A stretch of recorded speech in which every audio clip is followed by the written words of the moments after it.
কেউ যদি মনে করে আমি ভিআইপি, আমার জন্য বিশেষ বিধান, মানে বিধান লাগে না, আমার জন্য কোনো বিধান লাগে না, শরীয়তের বিধান তো পাবলিকের জন্য, এই কথা যে মুখে বলে বা আচরণে দেখায়, সে বেঈমান। সে কি বেঈমান।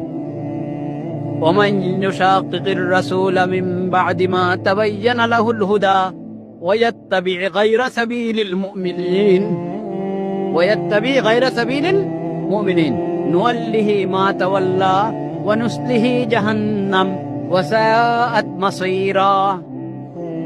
আল্লাহর রাসূল হযরত মুহাম্মদ মুস্তাফা সাল্লাল্লাহু আলাইহি সাল্লামের বিরুদ্ধাচরণ যারা করে, রাসূলের কথা মানে না, রাসূলের হাদিস মানে না, রাসূলের সুন্নাত মানে না, আল্লাহ রাসূলকে যে শরীয়ত দান করেছেন সে শরীয়ত মানে না, এদের সবার ঠিকানা কোথায়? জাহান্নাম। এদের ঠিকানা কোথায়? জাহান্নাম। আর কাদের ঠিকানা? জাহান্নাম।